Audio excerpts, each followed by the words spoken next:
Boa noite, irmãos. A salvação está em Cristo. Nosso texto de hoje, Romanos, capítulo 10, dos versos de número 5 a 13. Mas vamos começar no verso de número 4 para já encaixar aí o seu contexto, para que possamos estudar esse texto então. Verso de número 4, então, Romanos capítulo 10, verso 4 diz: Porque o fim da lei é Cristo, para a justiça de todo aquele que crê. Verso 5. Ora, Moisés escreveu que o homem que praticar a justiça decorrente da lei viverá por ela. Mas a justiça decorrente da fé assim diz: Não pergunte em seu coração quem subirá ao céu, isto é, para trazer do alto a Cristo, ou quem descerá ao abismo, isto é, para levantar Cristo dentre os mortos.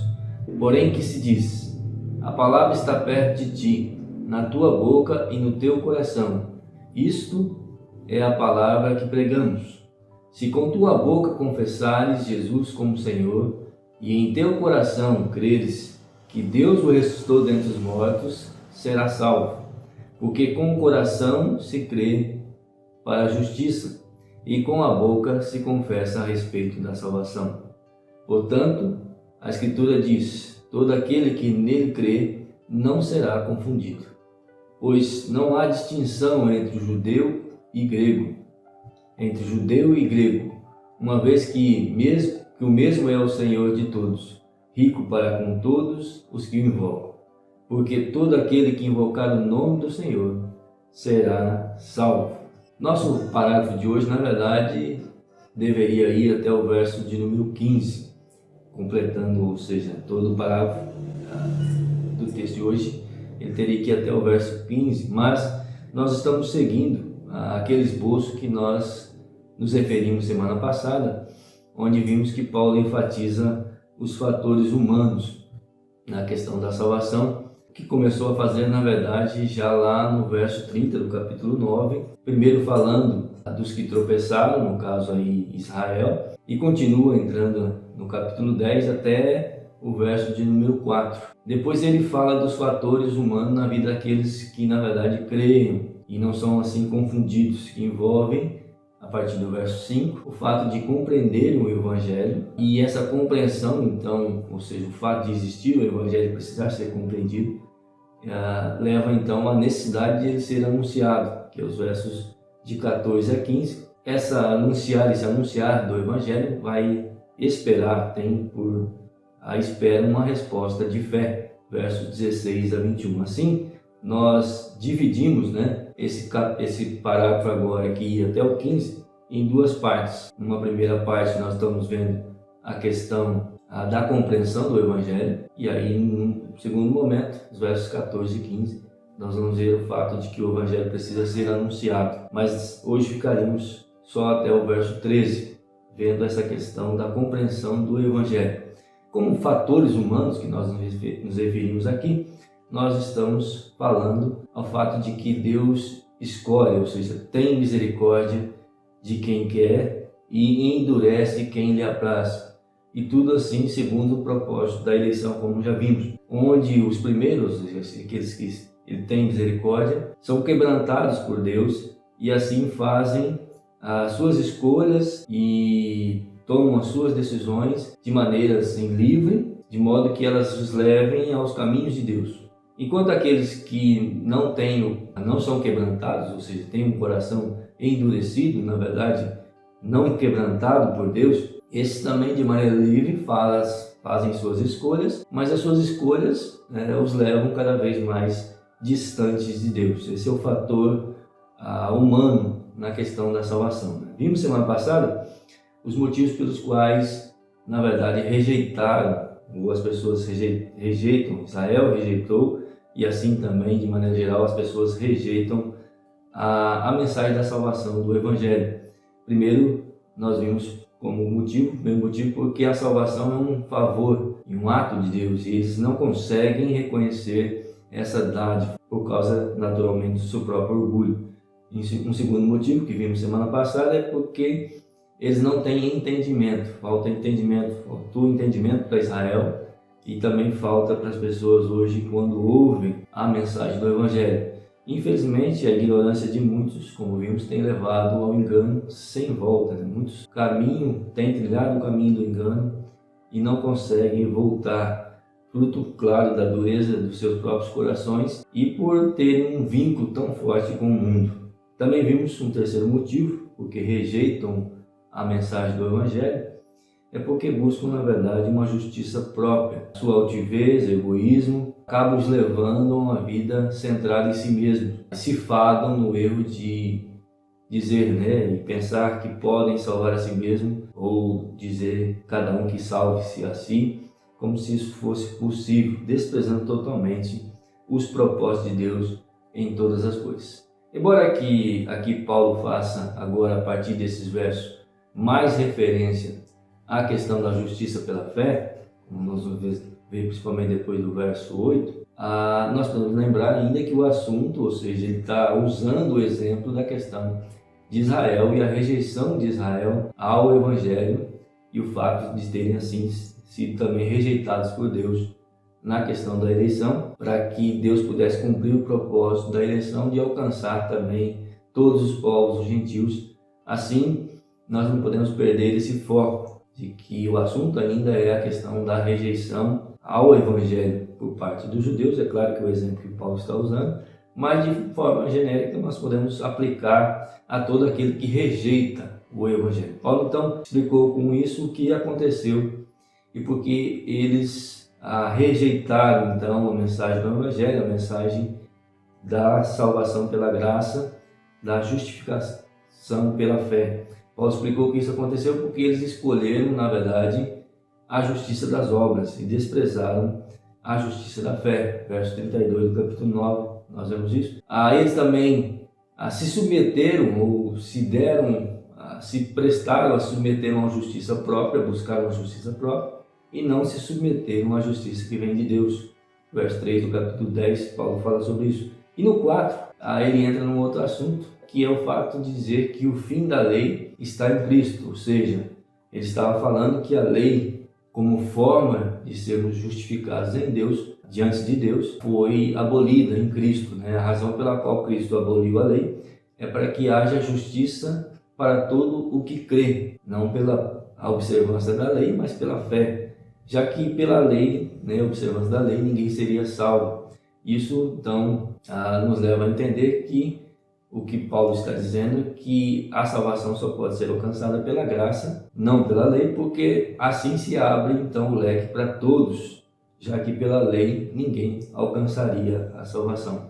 Agora ali, a partir do verso 5, ele está fazendo um contraste entre as duas justiças, com a intenção de esclarecer ainda mais porque rejeitaram a da fé. E, na verdade, ele vai até nos esclarecer que, de certa maneira, Israel rejeitou até mesmo a que viria da lei. Nós, então, vamos ver esses fatos, alguns fatos que nos levam a entender por que eles rejeitaram, ou seja, fatos que mostram que eles, na verdade, não entenderam a justiça de Deus e, por isso, rejeitaram a mensagem do Evangelho, por não entender. Primeiro fato, então, que Paulo nos dá aí porque rejeitaram, porque não entenderam, e mostra porque não entenderam a questão da salvação pela graça, o Evangelho, é visto pelo fato de que a salvação não é uma questão de sacrifício pessoal. Versos de 5 a 8, Paulo diz assim: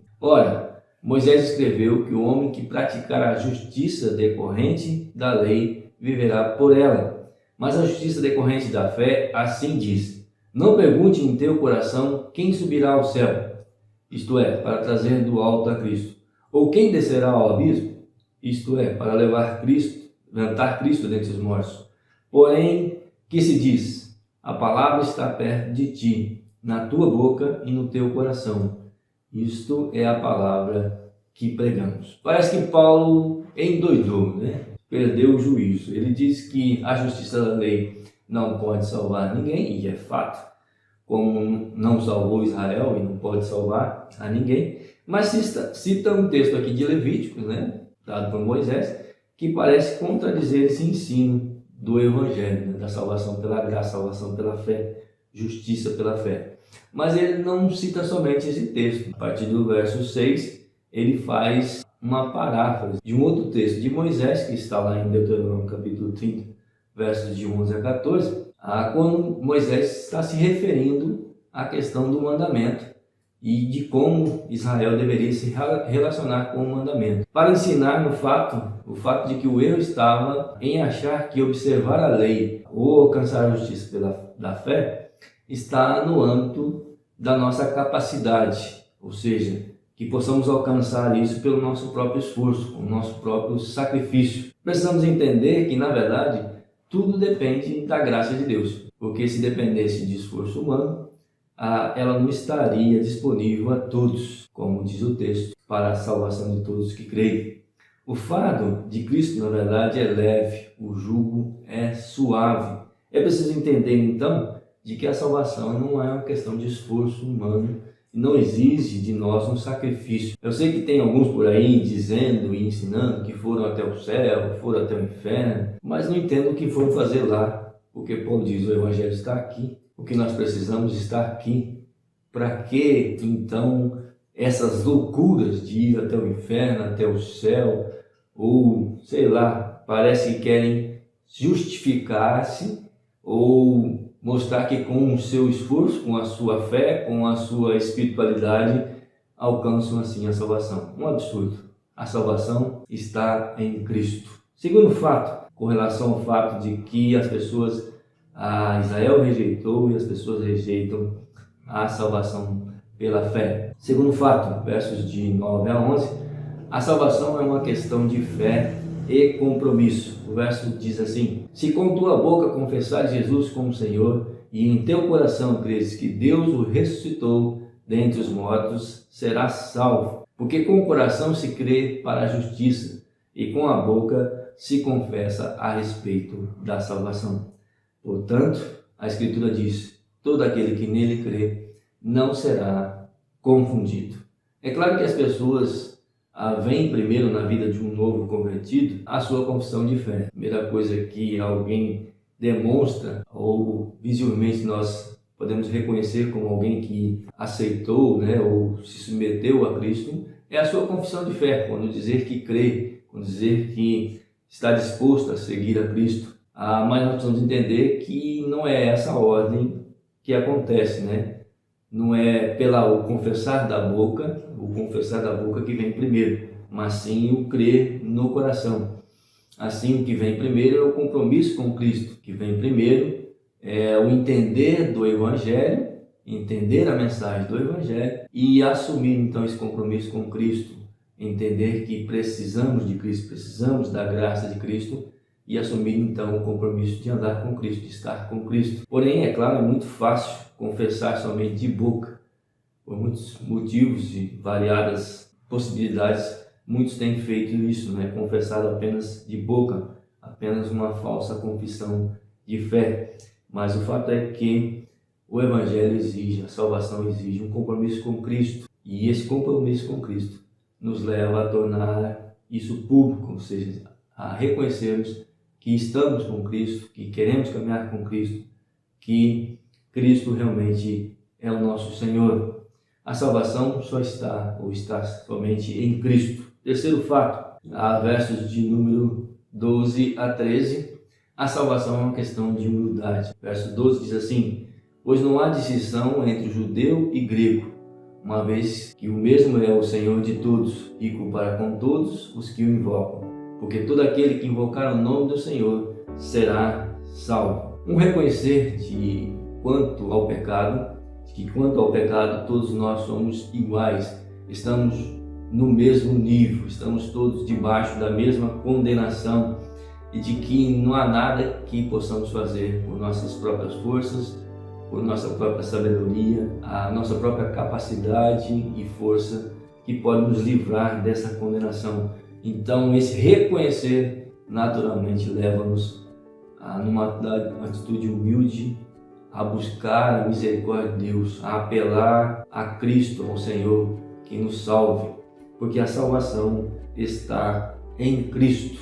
Esse é o fato. Enquanto que as pessoas não pararam de tentar se salvar por seus próprios esforços e reconhecerem a provisão de Deus que está em Cristo para a salvação e buscarem de forma humilde a misericórdia de Deus, elas continuarão rejeitando a justiça que vem pela fé. Que Deus possa nos abençoar mais essa semana, guardando nossas vidas, livrando do mal e nos dando, como vamos ver semana que vem, as oportunidades de compartilhar o verdadeiro Evangelho, verdadeira fonte de salvação que está em Cristo. Deus abençoe e tenha uma boa semana.